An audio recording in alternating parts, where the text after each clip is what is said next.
Karel makes it to the park using custom colors. With your help, Karel made it to the park. I made it. It looks like I'll have time to hide tennis balls before the scavenger hunt begins.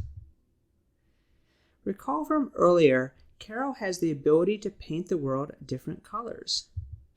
But Karel is limited to 10 colors, and some of the colors just don't look right, especially if you want to make a park scene. I'm going to let you in a little secret though. Karel can actually paint over 16 million colors. So how does Karel do this? Let's introduce custom colors using Color Create from RGB command. This command allows you to specify the amount of red, green, and blue in the color you want to use. But I'm getting a little ahead of myself. Let's take a step back for a second. Computer colors are made up of 3 basic colors: red, green, and blue. By mixing these colors in various amounts, you can actually create over 16 million colors.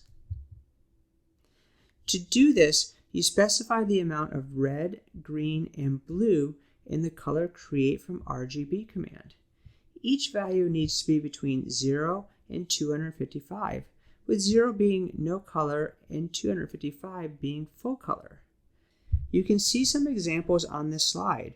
When you use full red, 255, 0, 0, you get a solid red color. By adding a full green, you now get a mix of red and green, which makes yellow. As you mix and match these combinations, you can make any color you think of.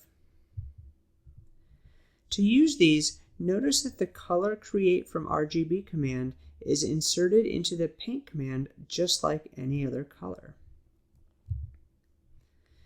Almost done hiding the tennis balls, but something doesn't look right. The colors of the shrub are odd. Yeah, the shrubs don't look quite right. Can you help Karel make a park with some more natural colors using the Color Create from RGB command?